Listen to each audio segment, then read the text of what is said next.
오늘 마태복음 16장 대단히 중요한 부분을 또 증거하고 이 말씀을 들을 텐데, 주님께서 우리의 마음을 주장하여 주시었고 이 말씀이 그런가 하고 잘 받아들일 수 있도록 도와주시기를 원합니다. 이 말씀이 나에게 생명이 되고 능력이 될 수 있도록 도와주시옵소서. 부족한 자의 모습을 주님께서 가리워 주시옵소서. 예수님 이름으로 기도드렸사옵나이다. 아멘. 지난주에 제가 이렇게 차를 타고 가다가 라디오에서 나오는 얘기를 잠깐 들었습니다. 확실히 들었는지는 잘 모르겠는데 하여튼 대충 이런 내용이에요. 어떤 학생이 아주 고명한 선생님을 찾아갔어요. 찾아가서 선생님, 저는 쓸만한 사람입니까? 나의 가치는 얼마나 될까요? 이런 질문을 했습니다. 그랬더니 선생님이 돌을 하나 보여주면서 학생한테 물어보는 거예요. 이 돌이 얼마나 가겠냐? 이 돌의 가치가 얼마나 되겠냐? 그걸 물어봤습니다. 학생이 대답합니다. 그 돌 조각이 무슨 가치가 있겠습니까? 시큰둥하게 대답을 했어요. 그러니까 선생님이 그러면 내일 시장에 가서 이 돌값을 한번 알아봐라. 그러나 팔지는 말아라. 이 학생이 시장에 나가서 좌판을 깔고 이 돌을 판다고 써놨습니다. 하루 종일 아무도 물어보지 않는 거예요. 근데 마침 이제 파장이 다 돼서 어떤 사람이 내가 2냥을 줄 테니까 그 돌을 좀 나한테 파십시오, 이러는 거예요. 근데 조금 있다가 또 어떤 사람이 오더니 내가 5냥을 드리겠습니다. 이 학생은 팔지 않고 가지고 돌아왔어요. 가지고 돌아와서 선생님한테 보고를 합니다. 이 돌을 5냥이나 주겠다는 사람이 있는데요. 선생님이 그러면 내일 너는 보석상이 모이는데 한번 가봐라. 그리고 이 돌을 한번 얼마나 되는지 알아봐라. 역시 팔지는 말아라. 이 학생이 돌을 가지고 보석상이 모이는데 갔습니다. 갔더니 어떤 사람이 500냥을 주겠다는 거예요. 그랬더니 또 한 사람이 700냥을 주겠다고 했습니다. 그랬더니 옆에 있는 사람이 1000냥을 주겠다는 거예요. 경쟁이 붙었어요. 2000냥, 3000냥, 나중에 10,000냥까지 올라갔습니다. 이 학생은 그 돌을 팔지 않고 도로 가지고 왔습니다. 그리고 흥분해서 선생님에게 얘기를 합니다. 아니, 이 돌을 10,000냥을 주겠다는 사람이 있습니다. 그랬더니 선생님이 이렇게 말하는 겁니다. 이 돌은 네가 보기에는 아무 가치 없어 보이는 돌일지 모르지만 이 돌의 가치를 아는 사람에게는 비할 수 없이 귀한 돌이다. 이것은 너도 마찬가지다. 네가 내 스스로를 무가치한 인간으로 생각하고 산다면 너는 무가치한 인간이 될 것이다.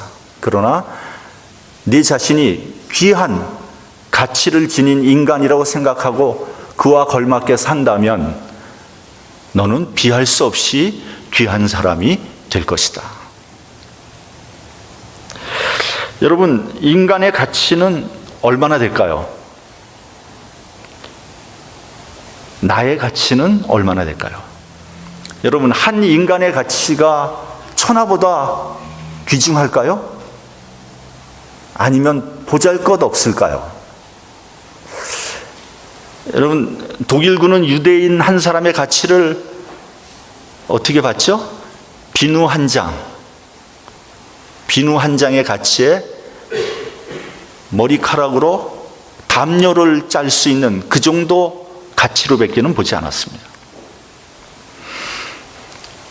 인간을 화학적인 가치로 따진다면 인간의 가치가 얼마나 되냐면 89센트라고 합니다. 89센트. 화학적인 그 구성 요소로 따진다면 미국 식약의학청에서 인간의 가치를 DNA, 유전자 이런 걸 다 합해서 인간의 가치를 790만 달러로 산정을 했다고 합니다.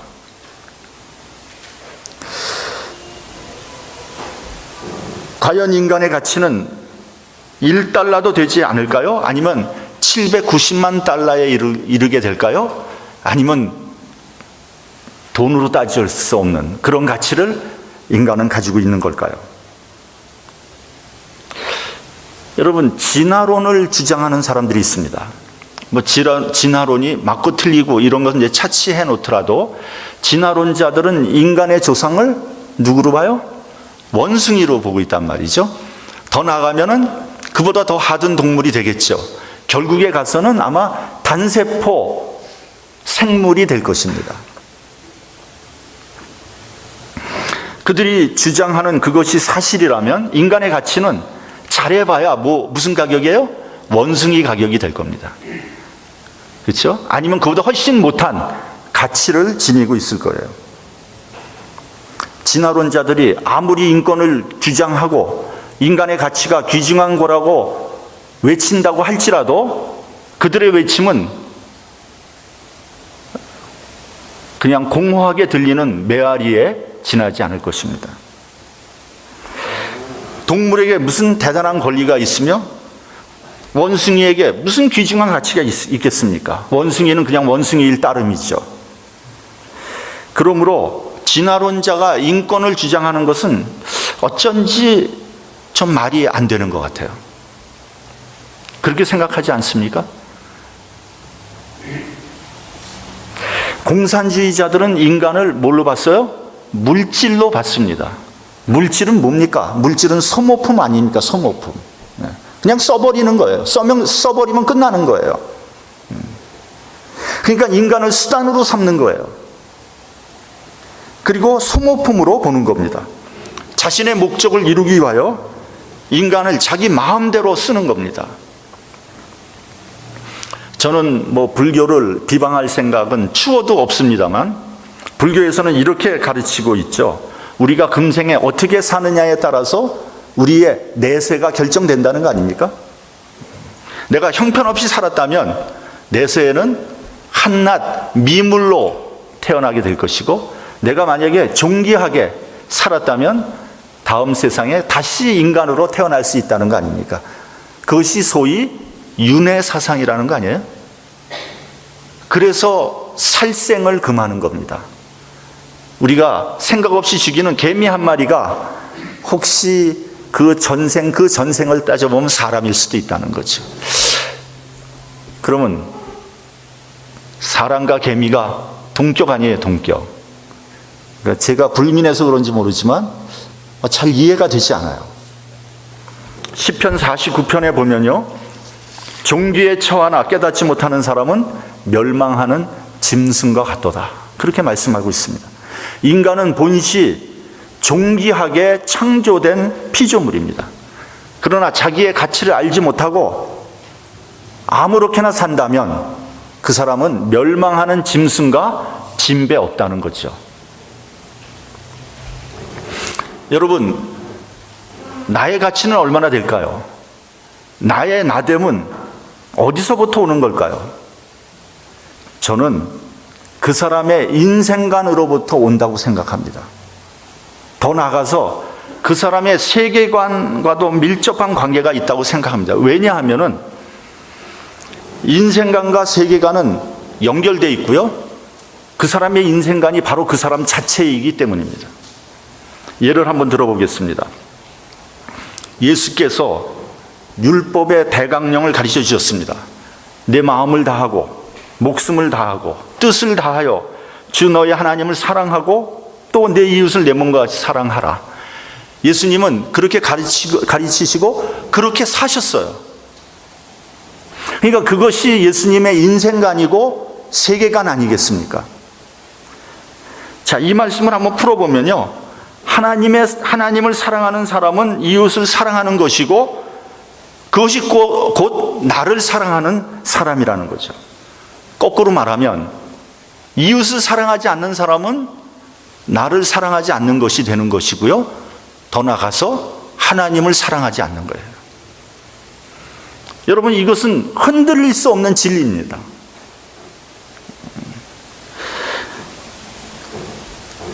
더 나가면요, 남을 미워하면요, 누굴 미워하는 거예요? 나를 미워하는 거예요. 남을 학대하면요, 나를 학대하는 거예요. 남에 대해서 쓸데없는 얘기하고 욕을 하면요, 그것은 곧 누구한테 욕을 하는 거예요? 나한테 욕을 하는 거예요. 여러분, 그래서요, 어떤 사람이 남에 대해서 계속해서 쓸데없는 말 하면서 욕을 합니다. 그걸 들으면 여러분들 어떤 생각이 들어요? 저 사람 훌륭하다, 그렇게 생각돼요? 저 사람 위대하다, 저 사람 훌륭하다. 그러지 않죠. 너도 똑같은 인간이야, 이런 생각들 들잖아요. 안 그래요? 그래요, 안 그래요? 네, 그래요. 그게 무슨 말이에요? 남을 욕하면 그것이 곧 그 욕이 나를 욕하는 것이다 하고 똑같은 말이에요. 어리석은 사람 되지 마십시오, 여러분. 남에 대해서 좋지 않은 말 하고 싶고 남을 험담하고 싶은 것은 인간의 본능에 가까운 거예요. 여러분, 성경에도 나왔잖아요. 남의 험담하는 게 마치 별식과 같다. 근데 그렇게 하면 그게 곧 나를 욕하는 거예요.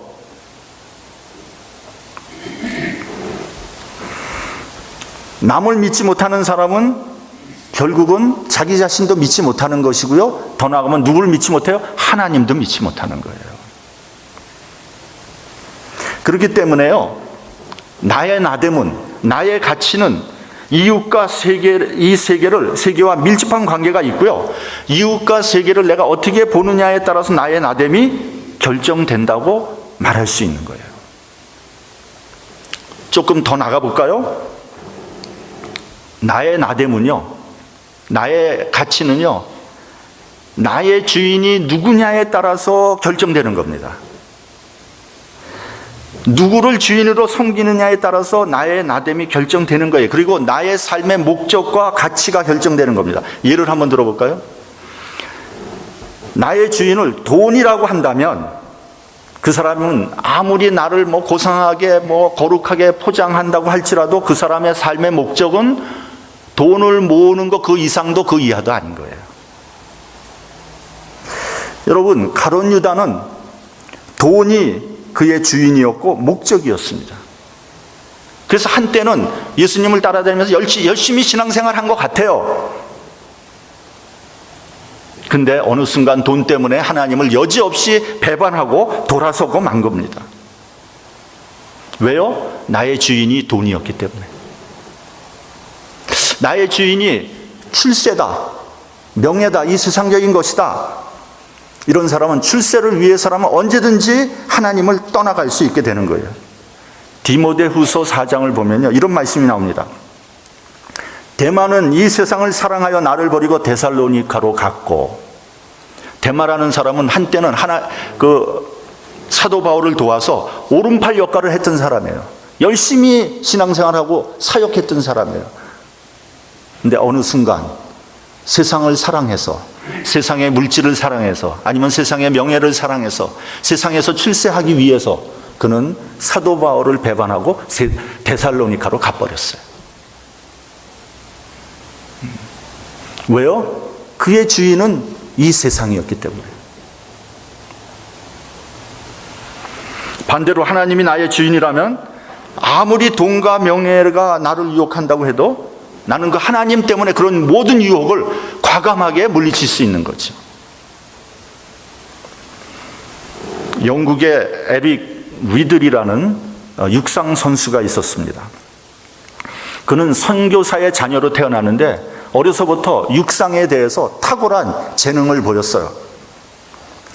그가 에딘버러 대학에 입학하면서 육상부에 들어가게 됐고, 육상을 체계적으로 훈련을 받으면서 영국 육상계를 평정해 버렸어요. 에릭은 1924년 제8회 파리 올림픽 100m 경기에 영국 대표 선수로 출전하게 됩니다. 그는 단연 금메달 후보였어요. 근데 마침 100m 경기가 열리는 날 주일날이었어요.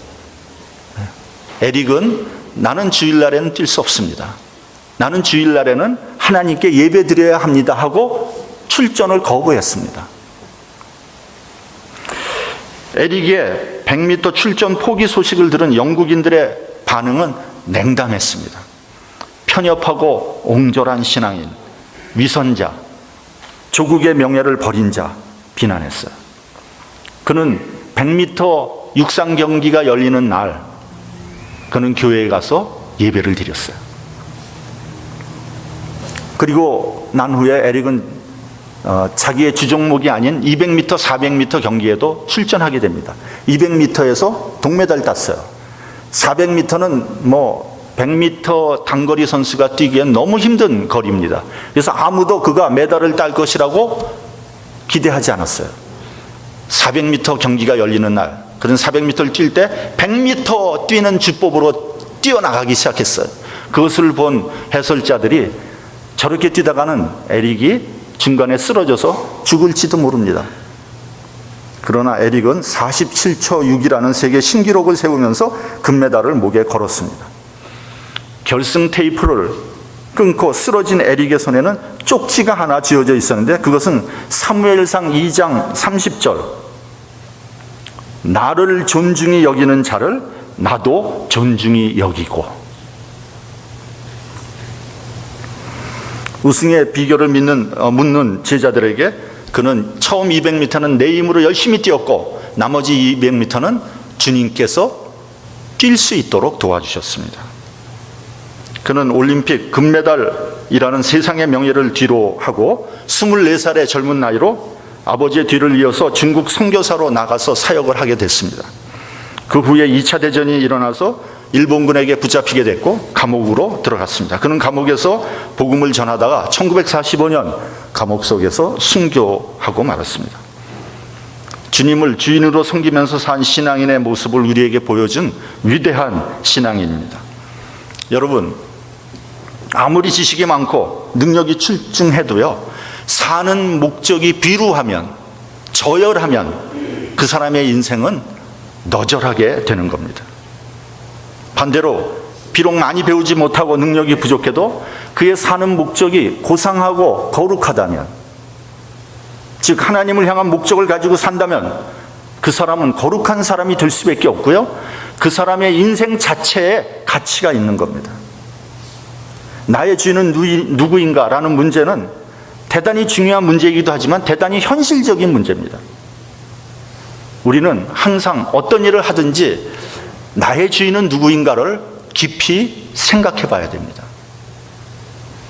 오늘 본문을 보면 예수께서 제자들에게 이렇게 물으십니다. 사람들이 인자를 누구라 하느냐? 또 너희는 나를 누구라고 하느냐? 이 질문을 얼핏 생각해 보면요, 예수님에 대해서 묻는 것 같아요. 근데 그렇지 않습니다. 반대입니다. 자기 스스로에 대해서 물으라는 겁니다. 너의 주인은 누구냐? 이걸 묻는 거예요. 너는 나를 누구라고 고백하느냐? 너의 신앙 고백은 뭐냐? 그것을 주님께서 알려주시려고 하는 거예요. 그 고백 속에 내 존재가 있고 나의 나됨이 있기 때문입니다. 인간은 무엇인가? 인생은 무엇인가? 이 세상에서 똑똑하고 머리 좋은 사람들의 결론은 뭐예요? 허무입니다. 허무. 그 좋은 머리로 아무리 굴려봐도 인생은 허무하다, 그 결론밖에 나오지 않아요. 그 이상 한 발자국도 더 나갈 수 없습니다. 현대 철학의 결론도 허무입니다. 허무. 인생은 무의미하고 무가치한 거다는 거죠. 유대인 3대 천재 중에 한 사람이라고 일컬어지는 유명한 심리학자 그리고 정신의학자 프로이드는 인간을 성적인 존재로 봤습니다. 그러니까 인간이 하는 모든 행위나 생각의 그 근저에는 성적인 욕망이 있다는 거죠. 그러니까 인간을 성적인 욕망에 따라 행동하는 동물과 똑같이 본 거예요. 얼마나 허무한 결론입니까? 올해 미국에서 나오는 신조어로 유행하는 말이 하나 있습니다. YOLO라는 말이에요. You only live once 라는 말에서 첫 단어만 빼서 만든 단어입니다. 그러니까 당신은 오직 한 번 살 뿐이다. 그러니까 고민하고 지지고 볶으면서 살지 말고 오늘 하루만이라도 행복하게 살아라, 이런 겁니다. 불행한 개미가 되지 말고 행복한 배짱이가 되라.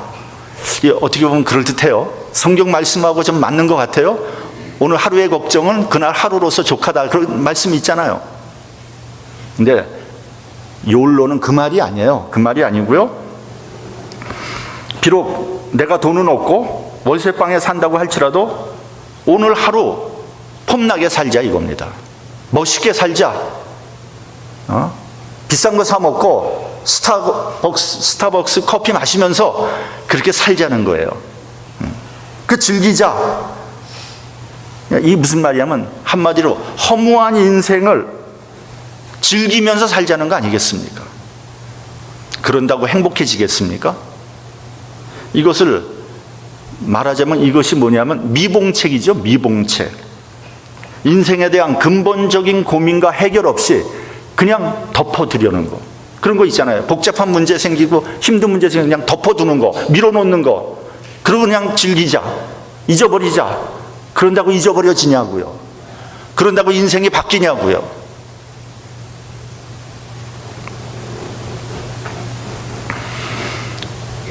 여러분, 나의 가치를 아는 길이 무엇입니까? 나의 나됨을 아는 길이 무엇입니까? 그것은 하나님을 아는 겁니다. 하나님을 하나님이라고 고백할 때 내가 하나님의 자녀가 될 수 있는 거 아니겠습니까? 하나님을 창조주로 고백할 때 내가 하나님의 피조물이 되는 거죠. 하나님을 나의 주로 고백할 때 나는 하나님의 형상으로 지음을 받은 귀한 존재임을 알게 되는 겁니다. 여러분, 우리는 예수님을 구세주로 고백하면서 십자가를 바라보죠. 예수께서 나를 위해서 십자가를 지시고 돌아가셨다는 사건을 통해서 우리는 두 가지를 깨닫게 됩니다. 첫째, 나는 돌이킬 수 없는 큰 죄인이라는 사실이에요. 하나님의 아들이 이 땅에 오셔서 나를 위해서 십자가를 지면서 내 죄를 대속해야만 되는 나는 돌이킬 수 없는 죄인이라는 사실이죠. 두 번째는 내가 얼마나 귀한 존재인가를 깨닫게 되는 거예요. 하나님의 아들이 오셔서 나를 위해서 십자가에서 죽으신 만큼 나는 귀중한 존재라는 사실입니다. 이 무궁무진한 깊은 가치가 십자가 속에 숨겨져 있는 겁니다. 이것이 그리스도인의 신비예요. 여러분, 우리가 그리스도를 믿는데 그냥 믿는 게 아니에요. 이런 신비를 내 가슴 속에 갖고 믿고 있는 거예요. 이 역사적인 사건이 나의 신앙 고백을 통해서 나의 나됨을 결정하게 되는 것이고 나의 가치를 결정하게 되는 겁니다. 이것이 믿음으로 말미암아 신앙으로 내게 들어와서 나의 가치를 형성하게 되는 겁니다. 예수께서 내 믿음대로 되리라 이렇게 말씀하셨어요. 내가 그런 믿음을 가지고 있을 때 나의 가치가 존귀하게 되는 것이고 더 나아가서 예수의 장성한 분량에까지 이르게 되는 겁니다. 그렇기 때문에 우리는 예수를 믿어야 되는 거예요. 영접하는 자, 곧 그 이름을 믿는 자에게는 하나님의 자녀가 되는 권세를 주셨다고 하셨습니다. 하나님의 자녀가 되는 것은 예수님을 구세주로 영접하는 관계에서 이루어지는 겁니다. 예수께서 3년 동안 말씀을 가르치시고 많은 이적을 일으키시고 병을 고쳐주시고 귀신을 내쫓아 주셨습니다. 그리고 마지막 순간에 제자들에게 물어보셨습니다. 사람들이 나를 누구라고 하느냐? 또 너희는 나를 누구라고 하느냐? 본문 16절을 우리 함께 봉독하겠습니다. 본문 16절. 자, 시작. 시몬 베드로가 대답하여 가로되 주는 그리스도시요 살아계신 하나님의 아들이시니이다. 예수님은 대단히 흡족하게 생각하셨습니다. 그러면서 이렇게 말씀하셨어요. 바요나 시몬아 네가 복이 있도다. 이를 내게 알게 하니는 혈육이 아니요 하늘에 계신 네 아버지시니라. 여기서 나오는 바요나 시몬이라는 말은 베드로가 베드로라는 이름을 받기 전에 그의 세상적인 이름이죠. 이어서 너는 베드로라. 이 베드로라는 말은 헬라어로 뭐냐? 반석이라는 말입니다. 이 반석 위에 내 교회를 세우시겠다 그랬어요. 그래서 우리 보통 개신교에서는 반석을 베드로의 신앙 고백이라고 해석을 합니다. 따라서 베드로의 신앙 고백 위에 교회가 세워졌다는 거죠. 그래서 우리 예배 드릴 때마다 신앙 고백하죠. 사도신경으로 신앙 고백을 합니다. 그 사도신경이 한마디로 무엇이냐고 묻는다면, 사도신경을 한마디로 한번 줄여보십시오. 이렇게 묻는다면 우리는 이렇게 대답을 해야 될 겁니다. 뭐요? 주는 그리스도시요 살아계신 하나님의 아들입니다. 이 신앙 고백 속에 나의 나됨이 있는 겁니다. 그리고 나의 가치가 이 안에 들어가 있는 겁니다. 더 나아가서 천국의 열쇠를 주시겠다고 했고 음부의 권세가 이기지 못할 것이라고 했습니다. 이 신앙 고백이 천국에 들어가는 티켓과 같은 것이고 보증서와 같은 겁니다. 이 세상의 권세가 이길 수 없는 겁니다. 이 고백을 하는 순간 우리의 영혼은 이미 천국을 경험하게 되는 거예요. 과거, 현재, 미래를 막론하고 종말적인 최후의 승리를 보장받고 있는 겁니다. 이 엄청난 약속이 신앙 고백 속에 들어가 있는 겁니다.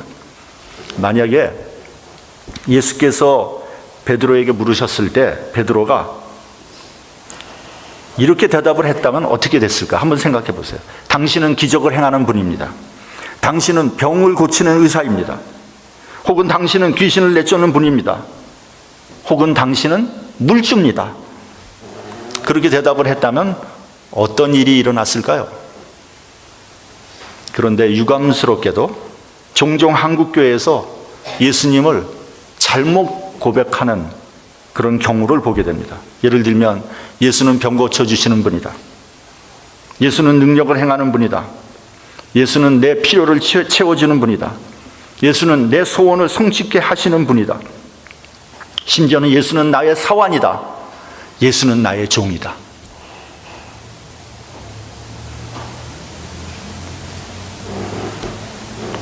여러분, 말은 그렇게 하지 않지만 그런 식으로 신앙생활을 하고 있는 사람들이 얼마나 많은지 모릅니다. 정말 유감스러운 일이 아닐 수 없습니다. 여러분, 하나님에 대한 바른 신앙 고백이 있고 나서야 나의 나됨이 있는 겁니다. 물론 고백하게 하시는 분도 하나님이고 고백을 끝까지 지켜주시는 분도 하나님입니다. 요한복음을 보면 부활하신 예수님을 목도하고 나서도 베드로는 다른 제자들과 함께 갈릴리로 물고기 잡으러 가죠. 예수께서 갈릴리 해변에 나타나셔서 베드로를 이렇게 부릅니다. 요한의 아들 시몬아. 이 뭡니까? 이게 바요나 시몬아. 똑같은 말이거든요. 세상적인 이름으로 부르는 거예요. 그러면서 네가 이 사람들보다 나를 더 사랑하느냐? 3번 물으셨어요. 그의 베드로의 베드로됨을 물으신 거예요. 베드로는 근심하면서 대답합니다. 주여, 모든 것을 아시오매 내가 주를 사랑하는 줄을 주께서 아시나이다. 이 고백을 통해서 베드로의 신앙 고백을 다시 상기시켜 주셨어요. 그리고 나서야 내 양을 먹이라, 이렇게 명령하셨습니다. 여러분, 몇 번이나 베드로는 휘청거리면서 신앙 고백대로 살지 못했습니다. 베드로 행전이라는 외경이 있습니다. 이 외경을 모티브로 해서 소설도 쓰여졌고 영화도 만들어졌어요. 뭔지 아세요? 이게 딱 눈치가 있는 사람들은 딱 이렇게 나오면 딱 알죠. 쿠어바디스입니다. 쿠어바디스. 네로 황제의 박해가 극심해지자 성도들은 사도 베드로를 보호하기 위해서 로마를 떠날 것을 종용하죠. 고민하던 베드로는 떠나기로 결정합니다. 그리고 로마를 떠나가는데 저기서 보니까 로마의 언덕 위에 십자가를 지고 걸어오시는 예수님이 보이는 거예요. 만나게 됩니다. 베드로가 물어봅니다. 주여, 어디로 가시나이까? 코바디스 도미네. 예수님이 대답합니다. 네가 내 양을 버리고 가니 내가 다시 한번 십자가에 못 박히러 간다. 베드로는 너무 송구해서 제가 다시 로마로 돌아가겠습니다.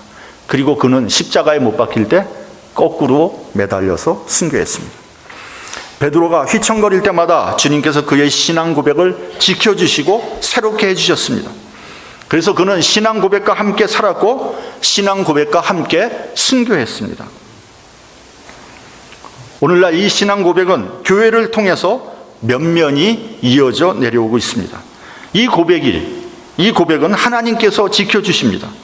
이 고백 안에 내가 있고 내 능력이 있고 내 운명이 있고 나의 미래가 있는 겁니다. 우린 삶 속에서 항상 고백해야 됩니다. 뭐를요? 주는 그리스도시요 살아계신 하나님의 아들입니다. 우리 다시 한번 함께 하겠습니다. 시작. 주는 그리스도시요 살아계신 하나님의 아들입니다. 왜냐하면 여기에 진정한 나의 나됨이 있고 나의 가치가 있기 때문입니다. 기도하겠습니다.